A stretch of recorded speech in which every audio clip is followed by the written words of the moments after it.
He didn't bow, he didn't salute, he didn't even blink. So Donald Trump walked right up to the royal guard, a man trained never to speak, and said the one thing that should never be said on palace ground: kneel, kneel to your president. But this wasn't a press event, it wasn't a photo op, and it definitely wasn't America, because behind that silent stare was a British soldier with medals older than the man shouting at him, a man trained for war, not attention. A man who could stand still longer than most people could hold eye contact. And when the silence got too loud, Trump gave him permission to speak. That's when everything changed. He said just one sentence, 7 words. And they rewrote who really held power in that courtyard. Before we show you exactly what he said, hit that like button if you think tradition still matters. Subscribe for daily stories like this one. And drop a comment telling us where in the world you're watching from now. Let's take you to the forecourt of Buckingham Palace, where a man in red refused to kneel, and history stood still to watch it. The afternoon had begun like so many others on the palace forecourt. Quiet, controlled, ceremonial. The Union Jack drifted gently in the wind above Buckingham's gates, the fabric rippling like breath. A low, dry breeze carried the smell of stone and spring. The sky overhead was a uniform grey, neither bright nor threatening, just characteristically British. Inside the gates, the routine was perfection. Guards in scarlet tunics stood at full attention, boots aligned, ropes drawn. The courtyard was swept, the stanchions buffed, the brass glinting like it had been polished just for one frame of film. A school group passed the railings with hushed curiosity. An older couple pointed toward the towers above. Phones clicked softly. Quiet admiration, not frenzy. And then, everything changed. 3 jet black SUVs rounded the Victoria Memorial and slipped through the iron gates with practiced urgency. There had been no official schedule, no press release, but every staff member within earshot recognized the sound. Heavy American tires, plated frames, tinted windows so dark they looked painted. The motorcade stopped like it had done this 100 times, abrupt, deliberate, heavy. A British attaché moved quickly to confirm the intrusion. A senior staffer stepped toward the lead vehicle, palm raised, out of instinct. Too late. The back door of the middle SUV swung open, and Donald J. Trump stepped out. He didn't wait for introductions, didn't glance at the tourists, didn't notice or didn't care that the entire setup around him was governed by strict ceremonial protocol. He just adjusted his collar, squinted up at the grey sky, and started walking straight toward the red-coated guards, as if they were props on a stage. And in a way, that's exactly how he saw them. He didn't walk with hesitation, he walked with purpose, as if the entire palace was late for his meeting. Trump's steps crunched over the gravel like punctuation, loud and deliberate. The British staff tried not to flinch. A young aide from the Foreign Office moved to intercept, but hesitated. Because you don't just step in front of a former US president, even when he's heading directly toward an active ceremonial post. He slowed only once, to take in the sight of the sentries across the courtyard. 2 stood in position, their posture immaculate, rifles held in ceremonial rest. Trump raised an eyebrow. Still doing the redcoat routine, huh? He muttered to no one in particular. Would have thought they'd swap this out for drones by now. One of his own aides chuckled nervously. Another didn't respond at all, just scanned the crowd, probably calculating damage control. Trump pointed at the closest guard. "Look at that one," he said, loud enough for every phone nearby to pick up. "Straight out of a toy box. Do they even blink?" That guard was Staff Sergeant Thomas Redford. He didn't blink. Trump smiled, pleased with the silence, mistaking it for obedience. Then he turned to a press officer walking beside him. "Let's test him," he said. "See if he's just for show." Before anyone could object, he veered off the public path, right toward Redford. The tourists sensed it instantly. This wasn't on the itinerary. They raised their phones like shields, already filming. Across the courtyard, one member of palace security took half a step forward, then stopped himself. Because what was happening was technically not illegal, just unprecedented. Trump approached the guard with the slow confidence of a man who'd never heard no and didn't plan to start now. And when he stood within feet of that silent figure, He grinned and said it loud enough for the whole courtyard to hear. "Let's see if he kneels." Staff Sergeant Thomas Redford didn't blink. Not when Trump stepped too close. Not when cameras hovered over shoulders. Not when the word kneel echoed across the courtyard like an insult dressed as a joke. He just stood. And that stillness wasn't theatre. It was earned. Redford was 36, Grenadier Guard, third-generation military, born in a small Norfolk town where service wasn't a choice. It was inheritance. His grandfather fought in Korea. His father survived the Falklands. Redford, by the time he was 24, had already completed 2 combat tours in Helmand Province. In Afghanistan, he wasn't known for aggression. He was known for focus. There was a story that passed quietly through his regiment of a narrow ambush outside Sangin where Redford's squad got pinned near a collapsed compound wall. Bullets clanged off corrugated steel, smoke everywhere, radio dead. The lieutenant froze. Redford didn't. He took over silently. Hand signals, short commands, no panic. He carried a wounded private across open ground with a sniper still active on the ridge. Didn't raise his voice once. The commendation read, "Exceptional poise under sustained fire, preserved life, formation and morale under extreme duress." But Redford never framed it, never spoke of it. He wasn't the type. What he did carry, though, tucked into the lining of his ceremonial bearskin cap, was a folded slip of paper, his father's handwriting, a phrase, "Stillness is stronger than noise." 5 years into ceremonial duty, Redford had never once broken position. Not for tourists, not for mocking, not even during the summer heatwave that sent 2 others to the medic's tent. He didn't perform tradition, he embodied it. To him, the uniform wasn't fabric, it was a contract with history, with country, with the invisible weight of those who'd stood in that same gravel before him. So when Trump, loud, posturing, impatient, stood before him demanding submission, Redford didn't see a celebrity. He saw a test. And just like all the others, he would pass this one without saying a word. For now. Trump had closed the distance. Too far, too close. There was a ceremonial rope, thin, red, and often mistaken for decoration. But those who understood British protocol knew it wasn't symbolic. It was law in velvet form. Crossing it wasn't illegal, but it was a violation of custom, of centuries, of something you don't touch if you want to walk away with dignity intact. Trump didn't just cross it, he stepped right over it, shoes grinding into the gravel as he came nose to nose with Staff Sergeant Thomas Redford. "You salute your king, don't you?" he said, cocking his head.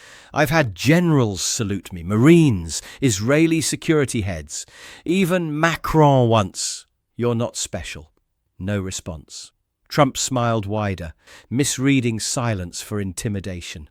"I'm not asking for a speech," he said, voice rising now. "Just a little respect, that's all. A nod, a blink, a twitch."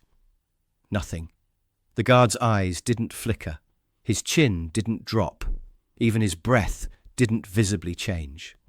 Trump looked back at his team, gestured broadly. "Guy's like a mannequin. What's he even guarding? Tourist selfies?" A few tourists chuckled, but not many, not anymore. From the edge of the courtyard, a little girl tugged at her mother's sleeve. "Mummy, is that man allowed to talk like that to a soldier?" Her mother hesitated, then said carefully, "He's allowed to speak, but he's not allowed to understand." Trump turned back toward Redford, now clearly irritated. He took another half step forward, now well inside the soldier's shadow. "Look at me," he said sharply. "I'm talking to you." Still, Redford didn't flinch, because standing in the shadow of authority doesn't mean stepping out of duty. It means you hold the line, even when someone else steps over it, even when they try to drag you with them. At first, the tourists thought they were watching another bizarre political moment, something funny to film, laugh about later, maybe post online. But the longer Trump stood there, and the longer the guard stood still, the tone began to shift. Phones slowly lowered. Eyes narrowed, not with judgment, but with something closer to recognition. People began to understand. This wasn't a moment to capture, it was a moment to witness. A man in his 60s, wearing a navy blazer with a small poppy pin on his chest, spoke low to no one in particular. That one's been to Helmond. Carried 2 lads out under sniper fire. He's not ignoring him. He's remembering. Near the front, a boy in a school uniform leaned to whisper to his mate, "Why doesn't he just move?" A woman nearby answered without turning, "Because his job is to show the rest of us how to stand still." More heads began turning, not toward Trump, but toward the guard. Redford hadn't shifted an inch, but something in the crowd's posture had. They weren't gawking anymore. They weren't entertained. They were learning something. One American woman put her phone away altogether. She folded her arms, watched quietly, and whispered, "He's not standing still for show. He's standing for something Trump doesn't see." The murmur of voices died down again. The courtyard returned to near silence. But now it wasn't empty. It was charged. And at the centre of it all, a man in red who hadn't moved, but had already said more than most leaders do with a microphone. Trump's face had shifted. Gone was the amusement. Gone was the smirk. What remained was something harder, something bruised.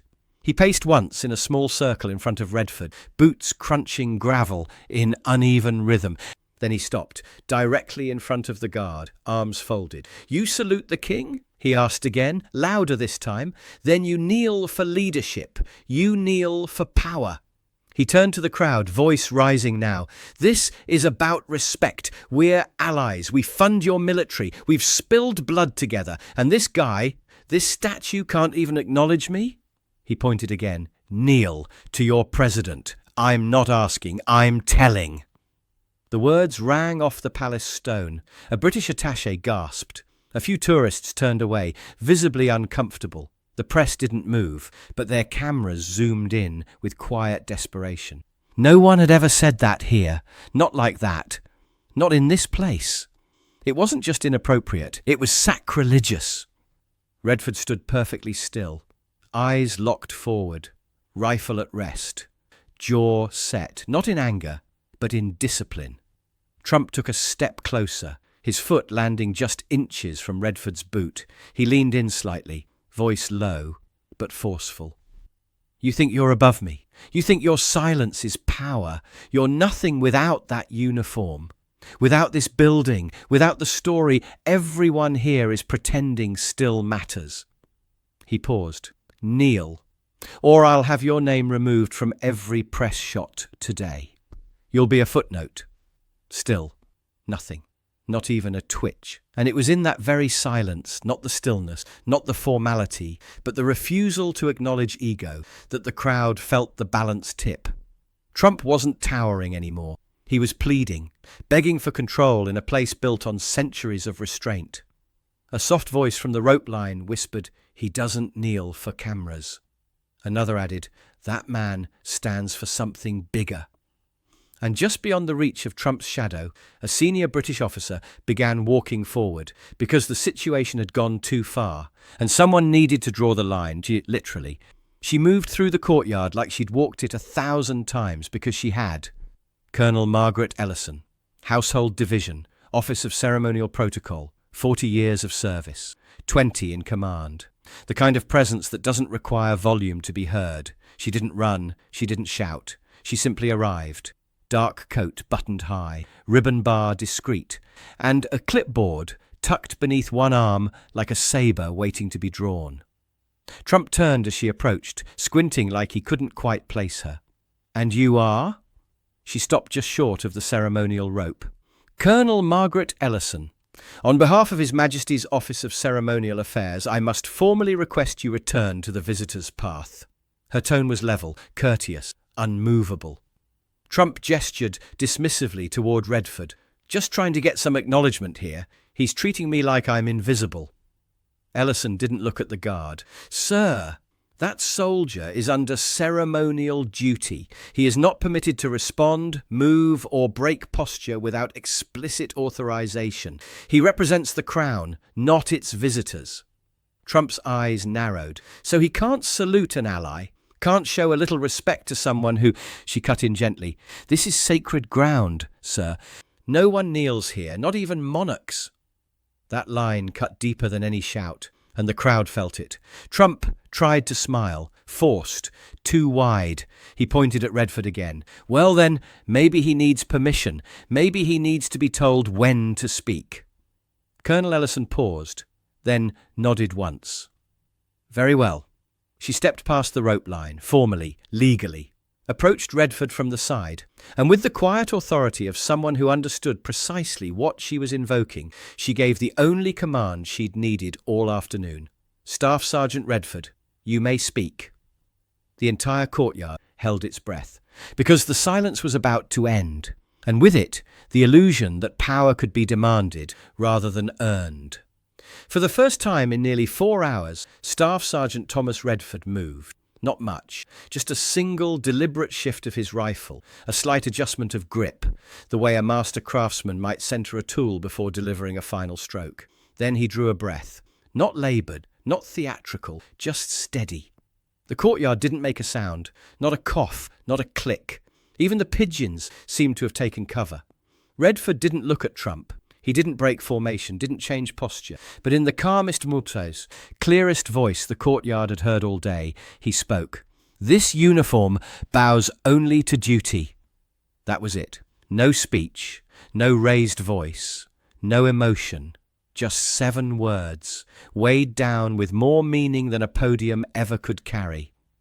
The silence that followed wasn't awkward, it was reverent, a silence that didn't fill space, it defined it. Trump blinked, once. His lips parted, maybe to retort, but nothing came out. Because what could you say after being told, without insult, without aggression, that your power meant nothing here? Colonel Ellison didn't speak. She simply stepped back. The crowd, it didn't cheer, it didn't move, it absorbed the line like stone takes rain. Slow, permanent, unshakable. And for the first time since stepping onto royal ground, Donald J. Trump was no longer the loudest presence in the courtyard. He was the quietest. It began with a boy, maybe 9, maybe 10, standing just behind the rope line, his small frame barely tall enough to see over the heads in front. He didn't say anything, didn't ask permission. He just raised his hand, slowly, and offered a salute. It wasn't crisp, it wasn't perfect, but it was honest. Next to him, his older sister followed, then their mother. A few feet away, the retired veteran in the navy blazer, the one who had whispered earlier, stood straighter, his shoulders squared, his hand rose, polished, practiced, prinishumam. Within seconds it spread, no clapping, no chanting, just salutes. Dozens of them, silent, voluntary, American tourists, British families, a French diplomat who hadn't spoken all day. Not all raised hands. Some simply stood tall, backs straighter, phones pocketed. They weren't participating in a protest. They weren't reacting to politics. They were responding to presence. Redford didn't acknowledge them. He couldn't. His eyes remained fixed, his posture still. Because this wasn't about attention. It was about what happens when someone stands their ground so completely that everyone else remembers how to stand too. Trump remained where he was, still in the centre, but no longer centre. His hands slowly lowered to his side. The bravado in his shoulders softened. He looked around, but the eyes around him weren't on him anymore. They were locked on the soldier who refused to flinch. A man who didn't command silence, he simply deserved it. And in a courtyard famous for royal spectacle, this moment, wordless, grounded, still, had become the most human ceremony of all. Trump didn't say another word, not to Redford, not to Colonel Ellison, not even to his own staff. The silence had outlasted him, outweighed him. He turned slowly, reluctantly, away from the guard, away from the courtyard that no longer revolved around him. His aides hesitated, unsure whether to follow or give him space. One of them looked like he might speak, offer a line, a gesture, an excuse. But even he stayed silent. They all just walked. Back toward the waiting SUV, its door held open by a Secret Service agent who avoided eye contact with everyone. No one booed, no one clapped, no one said his name. Because when someone loses a moment like that, when they're swallowed by the very silence they tried to conquer, There's no need to say anything at all. The sound of his leather soles on stone seemed louder than it should have, like punctuation marks trailing behind a sentence already finished. He reached the vehicle, paused once, yeet, looked back. Redford was still standing, unmoved, and Trump, once master of the lens, the spotlight, the crowd, realized something rare. He wasn't in the shot anymore. The camera wasn't on him. The moment didn't belong to him, it belonged to the man who didn't kneel. And that, more than the silence, was the lesson he would leave with. He ducked into the car. The door closed with a final gentle click.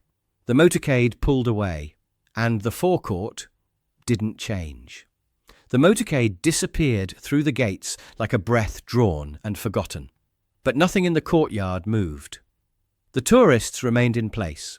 The salutes slowly lowered. The silence lingered. And in the centre of it all, Staff Sergeant Thomas Redford, unmoved, unshaken, unimpressed. His boots stood where they had all day, heels pressed into history, soles dusted with gravel, older than most nations. And just below the polished toe of his right boot, a ripple of reflected colour. The Union Jack above, catching sunlight through the grey, waving, watching, and mirrored back, not in a face, not in a camera, but in discipline. That flag, that silence, that refusal to yield. They all lived in the same man. No one needed to say what had just happened. They felt it, and they would remember it. What would you have done if you stood in that courtyard? Would you have saluted, or just stood still and watched? And do you think Trump really understood what that silence meant? Or did he leave thinking he'd won something? Let us know your thoughts in the comments. If this moment made you respect these guards even more, hit that like button right now.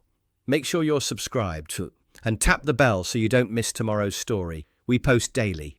And if you know someone who thinks royal guards are just props in funny hats, share this with them. Other powerful stories are already appearing on your screen. Click one now. And we'll see you tomorrow, same time, same place, with another moment that proves tradition doesn't flinch, it stands.